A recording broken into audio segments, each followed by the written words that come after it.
Hey guys, how you guys doing? Back here with the second composer report.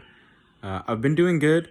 I am in Cedar Hill, Texas, so the snowstorm was a little bit worse.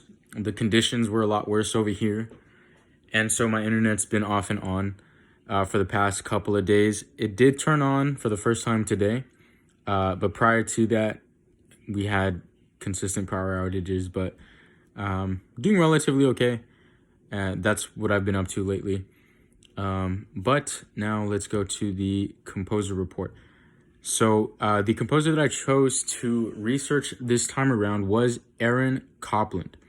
Now, it's going to be a bit of the same thing that it was with Ruth Seeger. It's going to be a little bit of a bibliography and then into the musical aspect. And then we'll end it on the musical piece. And so Aaron Copland was one of the most distinguished composers in the United States. Now, he was primarily based at piano, but something about him that you will take, or that I took from my research, is that he was very diverse, not only in his musical understanding, but also in his musical contribution.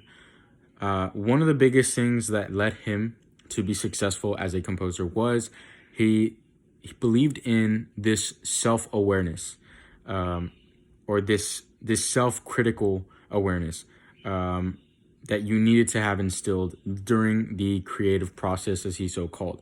It was the only way that you could actually make a breakthrough. Now, this was probably one of the most interesting things I picked off about him, mainly because, as I said at the very early introduction video, one of my greatest interests is philosophy. And with Aaron Copland, the way that he took his musical direction was through a philosophical direction. This led to his style. So, as I said, he had that diverse range of musical understanding.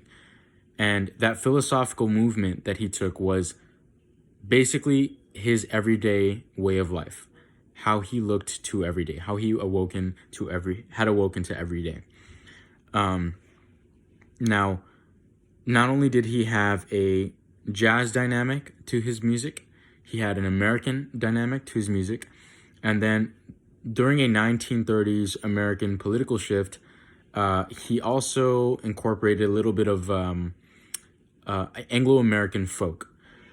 And now, in most of his musical pieces, he did have frequent skips and leaps, which will be explained in the musical piece that I listened to myself.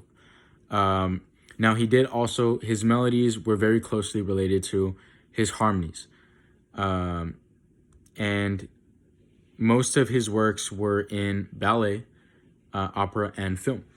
He had orchestral works, 3 to be exact, chamber works, which was a combination of strings, and then with that bass of piano. And most of his imposing solo piano works were contributions that he had in these 3 pieces. The Variations, which was 1930, the Sonata, which was 1939 through the 41, and the Fantasy, which was 1952 through 57. Now, these directions were mostly personal statements.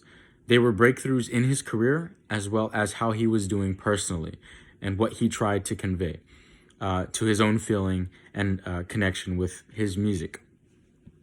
Now, a bit of the biography of him. He was the youngest of 5, and this interest in piano did spark at a very young age through one of his sisters.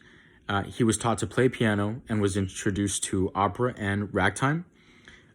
He began notating short pieces by 12, and his first formal lectures was from Leopold Wolfson in 1913 through the 17. Now, he took theory and composition lessons with Reuben Goldmark in 1917 through the 21st. He would attend concerts, operas, and dance recitals.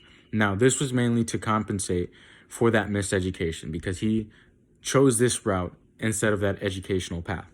His first published composition was The Cat and Mouse.